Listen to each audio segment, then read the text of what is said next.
Nous allons aujourd'hui visiter l'église Saint-Gervais, Saint-Protais, derrière l'hôtel de ville de Paris. La façade est de 1657, foyer classique, avec les trois ordres ionique, dorique et corinthien, vraiment le classique pur. Mais derrière, l'église est ancienne, gothique, flamboyant. Regardez cette nef toute étroite, toute jolie, immense, qui donne une impression de hauteur extraordinaire. Des chapelles dans les bas-côtés, ici la chaire, qui est du 18e, mais qui a été agrémentée des quatre évangélistes en bronze au 19e siècle. L'orgue est de 1601, mais décoré en 1759 par Pichon.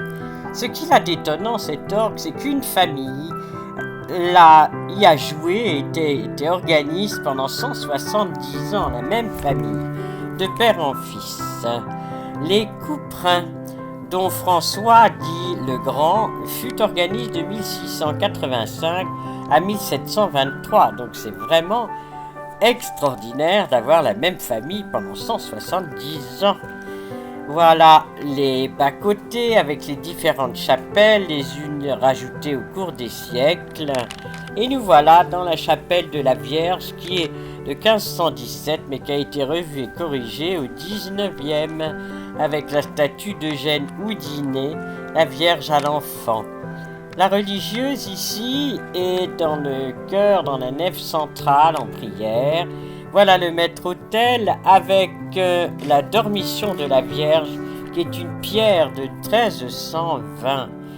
Au-dessus, les vitraux de l'époque de la Renaissance et regardez toujours ces jeux de pierre et de sculptures. C'est ce réseau étoilé extraordinaire. Nous sommes dans la chapelle de Brégy de 1480.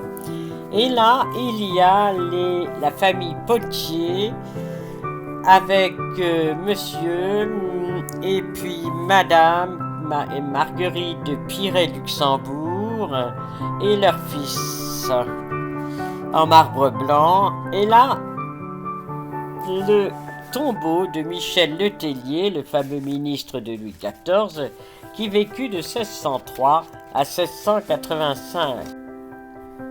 La chapelle de Sainte-Anne avec cette structure, cet hôtel tout à fait 18e en marbre blanc magnifique. Dans une petite chapelle, la religieuse est en train de lire, car en effet ce sont les religieuses de Jérusalem qui ont cette église avec le monastère à côté. Ici c'est le retable d'Henrik Aldegrever daté de 1530 qui représente la crucifixion et les différentes étapes de la montée vers Jérusalem. Ici, un vieux livre, une vieille Bible mise en exposition. Dans cette chapelle, vous avez un orgue 1900. Et puis, la statue du Christ avec le vitrail qui lui date de l'époque de la chapelle et qui représente le Christ ressuscité. Ici, c'est la descente de croix d'Étienne Gouin vers 1780. Et puis derrière, la célèbre Pietà de Cortot vers 1800-1805, avec les deux anges qui sont en adoration devant le Christ ressuscité et le courage de la Vierge. Chapelle Saint-Laurent, toujours avec ses décors fantastiques. Le bénitier du 17e. Et là, je ne peux pas partir si vite. Je veux vous montrer ce réseau étoilé de la voûte de la nef, qui est quand même unique à Paris et qui donne une impression d'élancement.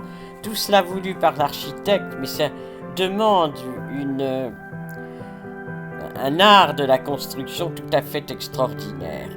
Nous quittons là cette église tellement riche avec tellement de trésors, sans oublier que dans la pierre d'autel se trouvent les reliques des deux jumeaux Saint-Gervais-Saint-Protais qui ont été massacrés par Néron au 1er siècle à Rome.